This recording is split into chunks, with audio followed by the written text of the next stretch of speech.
जयकारा बोलो माता रानी का। जगत माई महामाई माँ भद्रकाली की जय बोलो। माता रानी के सांचे दरबार की जय बोलो।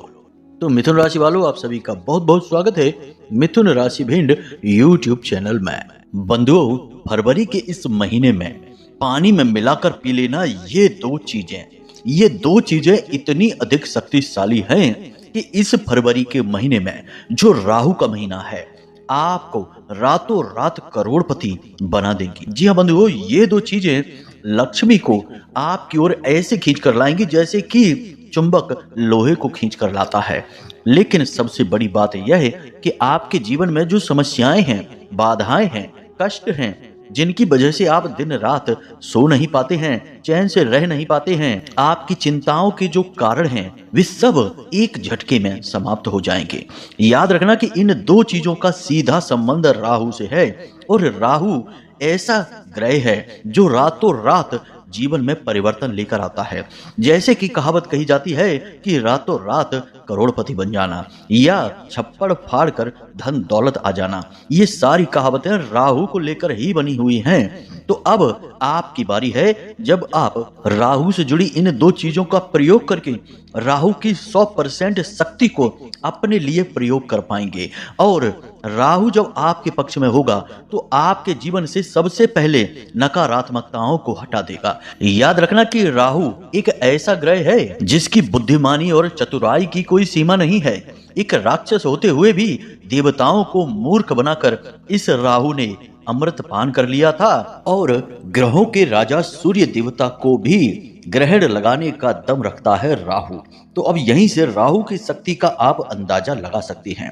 अब एक बात यहाँ पर हम आपको बता दें कि राहु एक राक्षस ग्रह है, यानी कि जीवन में कलह, क्लेश, परेशानी, दुख, तकलीफ का सबसे बड़ा कारण राहु बनता है। लेकिन राहु के साथ अच्छी बात यह है कि यदि राहु को सकारात्मक कर लिया जाए, या कुंडली में राहु ऐसे भाव में बैठा हो जहां लाभ प्राप्त हो रहा है, या किसी शुभ भाव में बैठा है, या शुभ ग्रह के साथ बैठा है, तब राहु जातक को राजाओं जैसा सुख देता है। तो अब राहु को अपने अनुकूल बनाने का क्या तरीका है? इसका तरीका है कुछ जरूरी विशेष उपाय और जीवन में कुछ जरूरी विशेष क्रियाएं जो आपको लगातार करनी होंगी। याद रखना कि जीवन में कभी कभार ही ऐसा समय आता है जो राहु से प्रेरित होता है, और ऐसे समय में जातक यदि बुद्धिमानी से चले तो वह इतनी तरक्की हासिल कर लेता है कि फिर उसे कभी मुड़कर पीछे देखने की जरूरत ही नहीं पड़ती है। अभी आपके जीवन में वही समय चल रहा है जब राहु को आप अनुकूल बना सकते हैं, और राहु के इस विशेष समय में अपने जीवन में क्रांतिकारी बदलाव ला सकते हैं। वैसे हम आपको बता दें कि राहु काफी हद तक अनुकूल हैं ही, क्योंकि वे शुक्र के साथ गोचर कर रहे हैं, और शुक्र अपनी उच्च राशि में गोचर कर रहे हैं। यानी उच्च के शुक्र के साथ राहु का गोचर अत्यंत शुभ होता है। हमने पहले ही कहा कि जिस ग्रह के साथ राहु गोचर करते हैं उसी ग्रह जैसे परिणाम देने लगते हैं। अब उच्च के शुक्र हमेशा अच्छे परिणाम देते हैं, तो राहु भी अच्छे परिणाम ही देंगे। परंतु जीवन में ठहरी नकारात्मकताओं की वजह से राहु का प्रभाव भी नकारात्मक हो सकता है, या हो सकता है कि आपको इसके लाभ मिले ही ना। कई बार लोग हमसे कहते हैं कि गुरुजी, आप कहते हैं कि अच्छा समय चल रहा है, ग्रहों की स्थिति अच्छी चल रही है, अच्छे योग बन रहे हैं, लेकिन हमें तो अच्छा कुछ दिख नहीं रहा है, तो ऐसा कैसे हो रहा है? तो हम उनसे कहते हैं कि तुम्हारे जीवन में नकारात्मकताएं हैं, उन्हें साफ नहीं करेंगे, हटाएंगे नहीं, तब तक शुभ ग्रहों की जो अच्छी घटनाएं हैं, कड़ियां हैं, वे आप तक नहीं पहुंच पाएंगी। जी हाँ बंधु, तो अब ऐसा ही कुछ आपके साथ भी हो रहा है। आपको राहु से पूरे लाभ प्राप्त करने के लिए जीवन में कुछ जरूरी बदलाव करने होंगे। तो बस आज के इस कार्यक्रम में हम आपको सबसे पहले तो राहु के अनुसार आपको कौन से जरूरी बदलाव करने हैं अपने जीवन में, इस विषय पर ज्ञान देंगे। उसके बाद कुछ जरूरी कार्य गुप्त रूप से आपको अनिवार्य है करने ही हैं लगातार। इससे राहु जीवन भर आपके लिए पॉजिटिव ही रहेगा, और आपकी जो तरक्की होनी शुरू होगी वह लगातार होती ही रहेगी, कभी रुकेगी नहीं। तीसरा कि हम आपको बताएंगे इन दो चीजों के विषय में जिन्हें आपको पानी में मिलाकर पीना है, और आप देखेंगे कि कैसे राहु के पॉजिटिव रिजल्ट आपके जीवन में आने शुरू हो जाते हैं। अब एक छोटी सी बात पहले ही आपको हम बता देते हैं, हिंट है ये कि राहु भगवान विष्णु का बहुत बड़ा शत्रु है। आपने भगवान विष्णु से जुड़ी हुई चीजें राहु को समर्पित कर दी, या फिर विष्णु काल में राहु के बारे में विचार भी कर लिया, तो आपका राहु शत्रु बन बैठेगा, क्योंकि राहु की गर्दन तो भगवान विष्णु ने ही काटी थी और उन्हीं के छल की वजह से तो उसकी मृत्यु हुई थी। लेकिन ठीक इसके विपरीत राहु माँ जगदम्बा से यानी कि भगवती के स्वरूप से बहुत डरता है और भोले बाबा का बहुत बड़ा भक्त है।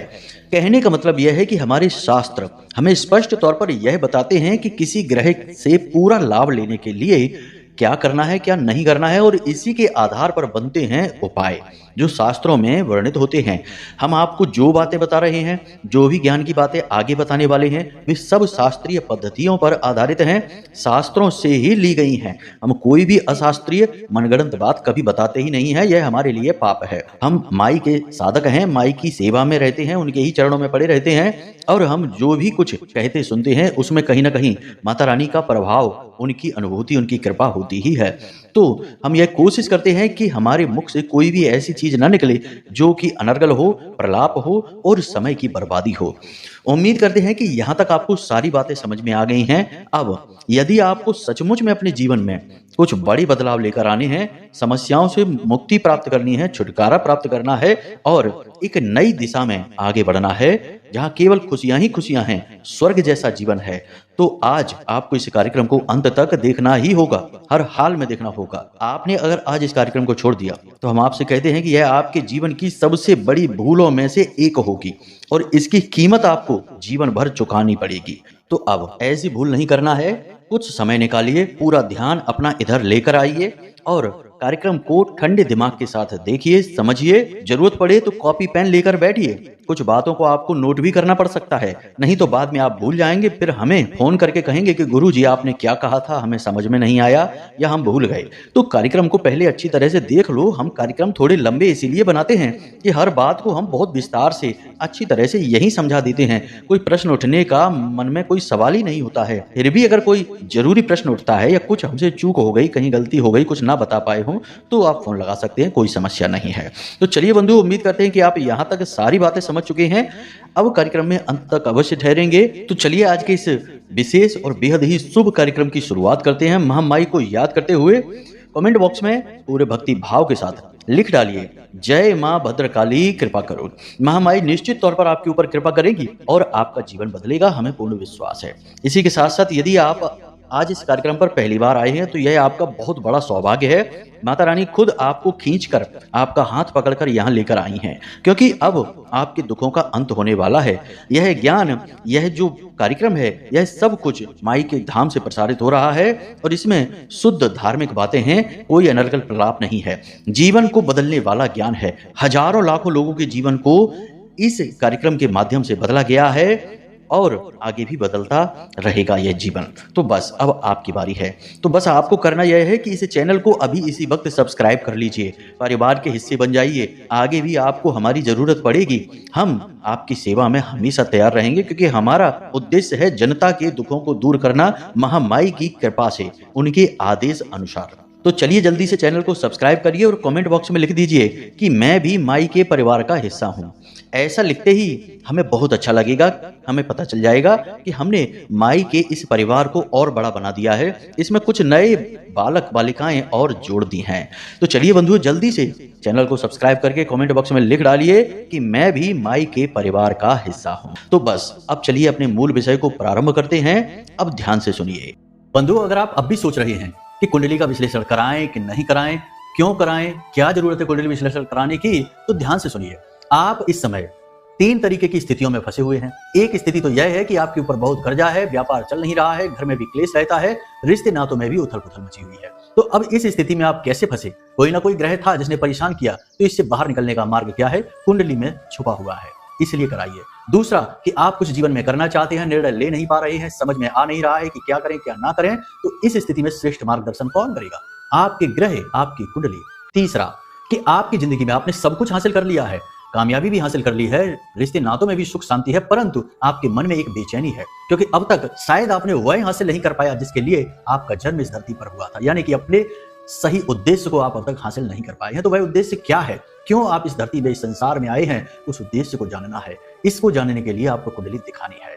तो आपके जीवन में जो भी परिस्थितियां हैं, इन परिस्थितियों के सही कारण और उनके निवारण को केवल आपकी कुंडली बता सकती है, इसलिए आपको कुंडली दिखानी है। तो बस अगर आप ऐसी परिस्थितियों में हैं तो नंबर हमने वीडियो में दे रखे हैं, किसी भी नंबर पर 10 बजे से 4 बजे के बीच फोन लगाइए, छोटी सी दक्षिणा देने के बाद अपनी कुंडली का श्रेष्ठतम आकलन करा लीजिए। जय माई की। जो भी बातें अब हम आपको बताने वाले हैं, इनमें कई तरह की परतें होंगी, कई तरह के इसमें रूप होंगे अलग अलग बातों के, तो इन्हें समझना होगा आपको। सबसे पहले बात करते हैं कि राहु शुभ और अशुभ कैसे हो जाता है एक झटके में। जैसे ही आप निराशा में डूबते हैं, नकारात्मक भावनाओं में डूबते हैं, अपने जीवन के प्रति उदासीन हो जाते हैं, दुखी हो जाते हैं, आपका राहु नकारात्मक हो जाता है। राहु आशा पर चलता है, उम्मीद पे चलता है।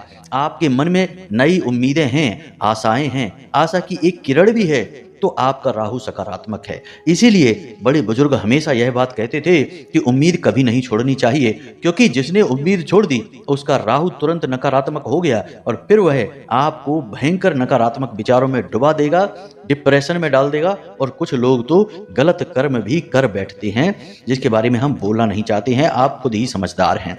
तो ऐसा नहीं करना है। राहु किसी भी हद तक आपको परेशान कर सकता है, दुखी, प्रताड़ित कर सकता है और किसी भी हद तक आपको सुख दे सकता है, इसकी कोई सीमा नहीं है।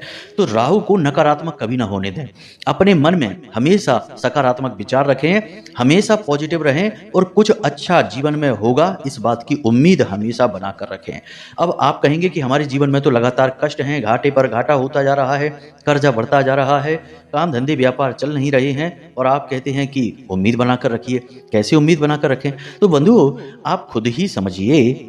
अब बुद्धिमानी वाली बात है, जरा इसे आप ध्यान से समझना कि जब स्थितियां सकारात्मक हैं, सब कुछ जीवन में अच्छा चल रहा है, तब तो उम्मीद कोई भी बना सकता है, इसमें आपकी परीक्षा कहाँ है। लेकिन जब परिस्थितियां नकारात्मक हैं, सब कुछ बुरा बुरा ही हो रहा है जीवन में, ऐसे में उम्मीद को बनाकर रखना बहादुरी का काम है। और यही बहादुरी आपके अंदर हमने देखी है। जैसे कि हमने आपकी राशि का अध्ययन किया है, आपको समझा है, आपके जीवन के उतार चढ़ाव को जाना है। हम जानते हैं कि आपके अंदर हमेशा एक उम्मीद की किरण बाकी रहती है। आप अपनी परेशानियों से तो कभी दुखी नहीं होते हैं, आप दुखी होते हैं आपके अपनों के द्वारा की गई बातों से, उनके द्वारा किए गए कार्यों से, उनकी हरकतों से आप दुखी होते हैं।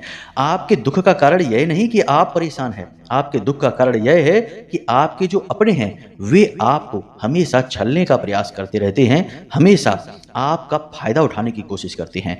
उन्होंने कभी आपको नहीं समझा और फिर ऐसे लोग ऐसी ऐसी बातें कह देते हैं जो आपके दिल में चुभ जाती हैं। यानी कि आप अपनी परेशानी से नहीं, अपने अपनों से परेशान हैं। तो अब ऐसे में जब आपके ऊपर इन बातों का प्रभाव अधिक बढ़ जाता है, तो कभी कभी आप बहुत अधिक नकारात्मक हो जाते हैं, उम्मीद हार जाते हैं, दुखी हो जाते हैं, अकेले में बैठकर 2 आंसू भी बहा लेते हैं और फिर थोड़ी देर बाद उम्मीद जागती है और आंसू पहुंचकर चुपचाप मुस्कुराते हुए चेहरे के साथ दिल में गम को, तकलीफ को छुपाकर बाहर निकल आते हैं। तो ये जो स्थिति बनती है, इस स्थिति में राहु आपके लिए नकारात्मक हो जाता है। तो अब कहने का मतलब यह है कि अब से जैसे ही कोई इंसान आपके लिए ऐसी बात बोले जो आपको दुखी करती है, परेशान करती है, उस इंसान से तुरंत पीछा छुड़ा लीजिए। समझ लीजिए कि वह इंसान एक जोंक के समान है जो आपका खून पीना चाहता है, आपको बर्बाद करना चाहता है। मनोवैज्ञानिक तौर पर, दिमागी तौर पर वह आपको खोखला कर देगा और आपकी सारी शक्ति समाप्त कर देगा। तो उससे दूरी बनाने में ही भलाई है। उससे पीछा छुड़ा लेंगे तो आप हमेशा पॉजिटिव रहेंगे और पॉजिटिव रहेंगे तो आपके जीवन में अच्छी अच्छी घटनाएं घटनी शुरू हो जाएंगी। मतलब कहने का यह है कि सबसे पहले काम आपको अपने ऊपर ही शुरू करना होगा, खुद के विचारधारा को बदलना होगा, नकारात्मक गलत लोगों से दूर रहना होगा, चाहे कोई कितना ही अपना क्यों ना हो, खास से खास रिश्ता ही क्यों ना हो। यदि वह आपको प्रताड़ित करता है, बातों से दुखी करता है, आपका शोषण करता है, तो उससे दूरी बना लीजिए, मानसिक दूरी बना लीजिए। उतनी ही बात करिए 2 शब्दों वाली, उससे ज्यादा बात ना करिए, वरना वह आपको फिर से घेर लेगा और आपका शोषण कर लेगा। ऐसे लोगों से दूर रहना चाहिए। पहली चीज तो यह है। दूसरी चीज यह है कि आपको रोज सुबह जब आप सोकर जागें तो कम से कम आधे घंटे के लिए मौन रहना है। फोन नहीं देखना है, किसी से बात नहीं करनी है, कोई नाम स्मरण नहीं करना है, भजन नहीं सुनना है, कोई भी कार्य नहीं करना है।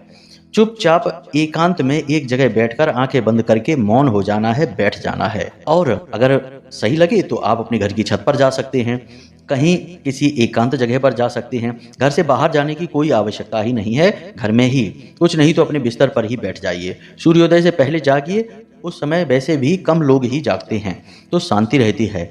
उस समय आप अपने फोन वोन को मत छूना, बिल्कुल शांति के साथ पालथी मारकर बैठ जाना है सुखासन में और आंखें बंद करके बस शांत रहना है। जो शांति आपके आसपास है उसे महसूस करना है। शांति में ही ईश्वर का वास होता है और उस ईश्वर को महसूस करना है जिसने इस संसार को बनाया है, आपको बनाया है, हमें बनाया है, जो हमारे अंदर है, आपके अंदर है, कण कण में विराजमान है। तो जो आपके अंदर भी रह रहा है उस ईश्वर को महसूस करना है, मतलब कि दिव्य आध्यात्मिक अनुभव लेना है। इससे आपके अंदर एक गजब की सकारात्मक ऊर्जा दौड़ेगी, आपका ऊर्जा क्षेत्र मजबूत हो जाएगा और आपका राहु भी गजब का सकारात्मक आपके लिए हो जाएगा। जैसी आपकी मन स्थिति वैसी ही आपकी परिस्थिति, और यह परिस्थिति निर्मित होती है आपकी ग्रहों की दशाओं के अनुसार, और ग्रहों की दशाएं आपके मन के अनुसार निर्मित होती हैं। जी हाँ बंधुओं, याद रखना, आप यदि नकारात्मक हैं तो हर ग्रह आपके लिए नकारात्मक हो जाएगा, चाहे कितना ही शुभ ग्रह क्यों ना हो। शुभ ग्रह शांत हो जाएगा और अशुभ ग्रह सक्रिय हो जाएगा। तो आपको ऐसे में अपने आप को संभालना है। तो यह कार्य प्रतिदिन आपको करना है और अपनी वाणी पर पूर्ण नियंत्रण रखना है। भावनाओं पर तो नियंत्रण आपको रखना ही रखना है, किसी को भी इतना अधिकार नहीं देना है कि उसकी दो बातें सुनकर आपका मन खराब हो जाए। ऐसे लोगों से दूरी बनानी है, हमने पहले ही कह दिया है। अब आपको अपनी वाणी पर भी नियंत्रण रखना है। हमेशा शुभ शब्द ही अपने लिए बोलिए, दूसरों से तो अच्छा बोलिए ही बोलिए, अपने लिए भी अच्छा बोलिए। भूल कर भी कभी ऐसे शब्द अपने मुख से ना निकालिए कि हमारी तो किस्मत ही खराब है, आज का तो दिन ही खराब है, ये दुनिया खराब है, हमारा तो वातावरण ही खराब है, अब हमारे जीवन में कुछ नहीं हो सकता, अब तो बस दुख ही देखना है, जिंदगी का अब कोई ठिकाना नहीं है। इस तरीके की बातें आपको भूल कर भी नहीं करनी हैं। याद रखना है कि जैसी आप बातें करते हैं वैसी ही आपकी मन की स्थिति बनती जाती है, और जैसी आपकी मन की स्थिति होती है वैसी ही आपकी परिस्थिति बनती जाती है। आपने देखा होगा कि जो लोग बहुत कामयाब होते हैं वे हमेशा सकारात्मक बातें करते हैं, नकारात्मक बातें तो उनके मुख से निकलती ही नहीं हैं। बहुत सारी किस्से कहानियां आपने इस विषय में सुनी ही होंगी, जैसे कि कोई कहता है कि हमारी डिक्शनरी में तो नकारात्मक शब्द ही नहीं है, असंभव शब्द ही नहीं है। बहुत सारी कहानियां हैं, उनको नहीं हम बताएंगे, लेकिन मतलब यही है कि सकारात्मक रहना ही कामयाबी की सबसे बड़ी चाबी है। तो आपके जीवन में चाहे कितना ही बुरे से बुरा क्यों ना हो रहा हो, आपको हमेशा अच्छा ही कहना है। और एक कहावत और भी है कि पता नहीं कब जुबान पर सरस्वती बैठ जाए, और यह तो राहु का महीना है, तो राहु की आराध्य देवी तो सरस्वती ही हैं। तो आप जो कुछ कह रहे हैं वह कब सत्य हो जाएगा पता ही नहीं चलेगा आपको। तो अच्छी अच्छी बातें बोलिए, जब भी बोलना है अच्छा बोलिए। बेशक काम धंधे व्यापार में घाटा हो रहा है, परेशानियां आ रही हैं, कर्जा बढ़ गया है, लेकिन अच्छा बोलिए। बोलिए कि हमारा कर्जा अब समाप्त होने वाला है, हमारा व्यापार बहुत अच्छा चलने वाला है, हमारी जिंदगी बहुत सुंदर है, यह जीवन ईश्वर का प्रसाद है, यह सब कुछ जो हमें दुख सुख प्राप्त हो रहे हैं ये ईश्वर हमें दे रहे हैं, और हम ईश्वर के बालक हैं, बच्चे हैं, और ईश्वर अपने बच्चों का कभी बुरा नहीं करते हैं। तो आज की बुराई है लेकिन कल सब कुछ बहुत अच्छा होने वाला है, नया दिन आने वाला है, नई खुशियां नई परिस्थितियां आने वाली हैं। इस तरह से सकारात्मक विचार रखिए, हर बुराई में भी अच्छाई को देखिए, और देखिए फिर कैसे सरस्वती आपकी जुबान पर बैठना प्रारंभ करेंगी। क्योंकि याद रखना कि सरस्वती भी देवी हैं, और देवी देवता शुद्ध जगहों पर बैठती हैं। जिसकी जुबान ही काली है, कड़वी है, जिसकी जुबान में हमेशा गंदगी रहती है, उल्टी सीधी बातें रहती हैं, वहां देवता क्यों बैठेंगे। जब आपकी जुबान शुद्ध हो जाएगी तो उस पर सरस्वती भी बैठेंगी, आपकी बात सच भी होने लगेगी और आपके काम भी चल निकलेंगे। तो हमेशा अच्छी अच्छी बातें अपने लिए बोलिए, दूसरों से भी प्रेम भरी अच्छी अच्छी बातें ही करिए, और अपने लिए तो सबसे ज्यादा अच्छी बातें बोलिए, सकारात्मक बातें बोलिए। भूल कर भी अपने लिए कुछ भी गलत नहीं बोलना है, अपने लिए भूल कर भी किसी को इतनी अनुमति नहीं देनी कि वह आपका अपमान कर दे, वह आपके लिए उल्टी सीधी बातें बोल दे और आप चुपचाप सुनते रहें। ऐसे इंसान से तो दूरी 100 हाथ की बना लेना है। अब कुछ छोटी छोटी सी बातें हैं जिन्हें अपने जीवन में उतारिए। ये तो हमने आपको बता दिया कि कैसे जीवन को बदलना है अपने आचरणों के आधार पर। अब सबसे बड़ी बात कि छोटी छोटी क्रियाएं हैं, इन्हें करना प्रारंभ करिए। जैसे कि जिस पानी से आप स्नान करते हैं उस पानी में 1 चुटकी हल्दी अवश्य मिला लीजिए, प्रतिदिन मिलाते रहिए। दूसरा कि पाउडर वाली नील बाजार में आती है, उस नील को लेकर आइए और प्रतिदिन अपने टॉयलेट में 4 चुटकी नील छिड़क दीजिए और उसे फ्लश कर देना है। 4 चुटकी नील छिड़कना है पाउडर वाली और उसे फ्लश कर देना है। उम्मीद है आप समझ गए होंगे। इस तरह आपका नकारात्मक राहु सकारात्मक होना शुरू हो जाएगा। दूसरा, कुत्तों को प्रतिदिन भोजन कराना है। बिस्किट खिला सकते हैं, कुछ भी खिला सकते हैं, लेकिन कुत्तों को प्रतिदिन अवश्य कुछ ना कुछ खिलाते रहें। गलती से भी कुत्तों को मारें पीटे नहीं। जी हाँ बंधुओं, तो यहाँ तक हमने आपको सारी बातें समझा दी हैं कि किस तरह आप अपने आचार व्यवहार और तौर तरीकों से राहु को 100% शुभ बना लेंगे अपने लिए और रातों रात राहु आपके लिए काम करना शुरू कर देगा। अब हम आपको बताते हैं इन 2 चीजों के विषय में। हमने पहले ही आपसे कहा था कि राहु जो है वह भगवान विष्णु से, नारायण से सख्त नफरत करता है और भोले बाबा का यह दास है, बहुत बड़ा उनका सेवक है। असल में भोले बाबा का एक बहुत बड़ा एहसान भी है इस राहु के ऊपर। तो इस एहसान की वजह से ही यह भोले बाबा की बहुत भक्ति करता है। तो अब आपको क्या करना है, ध्यान से सुनिए। आपको एक रुद्राक्ष लेकर आना है बाजार से। रुद्राक्ष कोई भी हो, लेकिन अगर 5 मुखी रुद्राक्ष है तो सर्वोत्तम होगा। पंचमुखी रुद्राक्ष जो है यह पंच तत्वों का प्रतीक होता है और यह संपूर्ण प्रकृति पंच तत्वों से ही मिलकर बनी है, जिन्हें हम 5 महाभूत कहते हैं। तो अब आपको प्रतिदिन यह रुद्राक्ष प्रयोग करना है। किस प्रकार प्रयोग करना है, जरा इसे ध्यान से समझिए। सबसे पहले आपको 5 मुखी रुद्राक्ष लेकर आना है। धारण नहीं करना है उसे, यह दिव्य रुद्राक्ष है। इसे आपको एक विशेष पद्धति से प्रयोग करना है। याद रखना कि रुद्राक्ष शुद्ध होना चाहिए, अशुद्ध नहीं। यह स्वयं भोले बाबा का प्रतीक होता है। ऐसे में यदि आप अशुद्ध रुद्राक्ष का प्रयोग करेंगे तो इसमें कई नकारात्मक ऊर्जाएं आपको परेशान करने लग जाएंगी। तो आपको क्या करना है, जरा ध्यान से सुनिए। 5 मुखी रुद्राक्ष लेकर आना है, इसे गंगा जल में डुबा देना है, फिर इसे गंगा जल से निकालकर पंचगव्य से इसका स्नान कराना है, जिसमें कि गाय का गोबर, गोमूत्र, गाय के दूध से ही बनने वाला दही, छाछ, गाय का दूध, घी और माखन वगैरह सब मिलाए जाते हैं। तो पंचगव्य से इसका स्नान कराने के बाद फिर से इसे गंगा जल में डुबाकर शुद्ध जल से धो देने के बाद यह पूर्ण रूप से शुद्ध हो जाएगा। अब इसे जागृत करने की आवश्यकता है। तो आपको इसे लेकर जाना है भोले बाबा के मंदिर में और इसे सीधे ले जाकर रख देना है शिवलिंग के ऊपर। जी हाँ बंधुओं, शिवलिंग के ऊपर रखकर वहीं पर बैठकर रुद्राक्ष की माला के साथ आपको 11 माला ओम नमः शिवाय पंचाक्षरी मंत्र का जाप करना है। बस इतना करना है। उसके बाद इस रुद्राक्ष को लेना है और जलाधारी से बहने वाले पानी से इसे पुनः स्नान करा देना है। अब यह रुद्राक्ष पूर्ण रूप से जागृत हो चुका है। इसे आपको सफेद रंग के कपड़े में लपेट लेना है। कपड़ा साफ, स्वच्छ, नया होना चाहिए, सूती होना चाहिए। इसे लपेट लेना है और लाकर अपने पूजा घर में रख लेना है। इस रुद्राक्ष को आपको रात्रि के समय प्रतिदिन पानी में डाल देना है। जिस लोटे में आप पानी पिएंगे सुबह जागकर, उस लोटे में डाल देना है और इसे ढककर रख देना है। उसी लोटे में आपको थोड़े से काले तिल भी डाल देने हैं।